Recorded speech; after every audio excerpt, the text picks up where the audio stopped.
Welcome to Coaches Weekly. I'm CJ Selner here with head soccer coach Michael Arango. Coach, first off, congratulations. This program's rewriting the record books.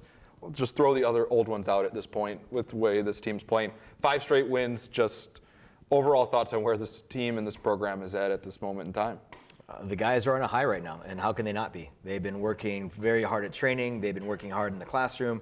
They've been hanging out with one another, and the culture right now is the best I've ever been with. And they just continue to take that all on the field. And these have been some really tough wins. Nothing's been easy at any of these along the way, and honestly, all 5 could have gone the other way, but we found ways to get it done, and hey, congratulations to them. And it started with IIT in the midweek. We're going to talk about WLC as well, but just very physical, very hard fought, kind of where you've seen this whole NAC season go as a whole. But team doesn't give up. They go down, they come back. The testaments of a young group that doesn't panic is pretty high right now. It's one of the things we push forward in training in the mornings is, can you get at it? Can you push each other? And you don't have to be everybody's best friend during training in the morning.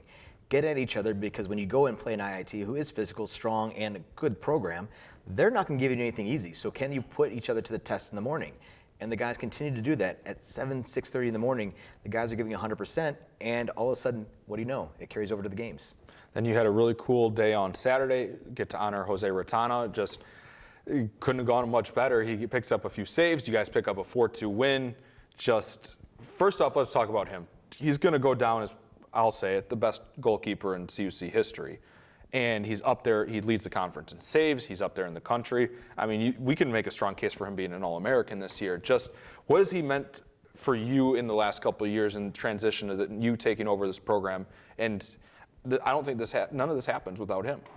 He has grown tremendously on and off the field. The steps that he's made between last year and this year are just epic at this point. He is calm in the field. He is a hard worker at training. He is getting more and more positive every single day. He is helping the guys. He's helping a very, very young back line, an entirely brand new back line, and he's helping getting these guys in good spots. And he's still bailing us out in some of the tough situations, and he's a big part of why we had these wins. And you talk about that young group and a full collective group at that. When you look at the offensive side of things, you said it off camera, you need both hands and you're going to need some toes at this point to talk about all the different players that have been involved in getting points and goals. What is the recipe for this? Because, I mean, you look at a lot of teams, they have certain guys that have 8, 10 goals, but this team, it's very small goal numbers, but spread all across the board. Yeah, so I think we look at our players and they earn the time at training in the morning. So they come out and they work, and do they get the results? Do they get things to happen? Are they listening to the lessons? And we're lucky right now. We have a ton of guys right now who are putting in great work, not only defensively, but on the offensive side too. And every morning, someone's a different hero. Every day, someone's doing something even better.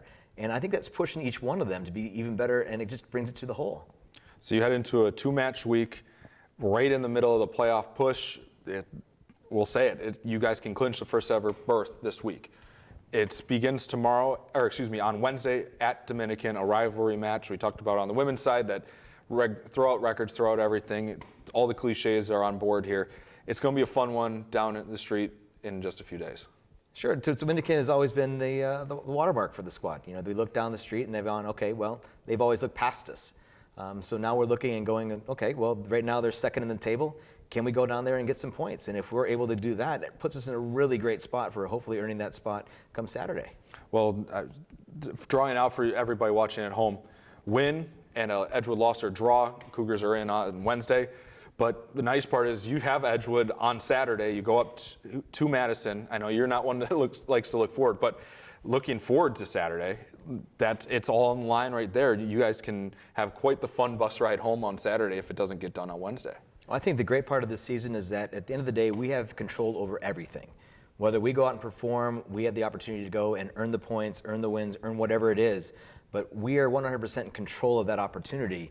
And I think that means a ton for the guys. So they're taking care of the business. They're taking care of the details.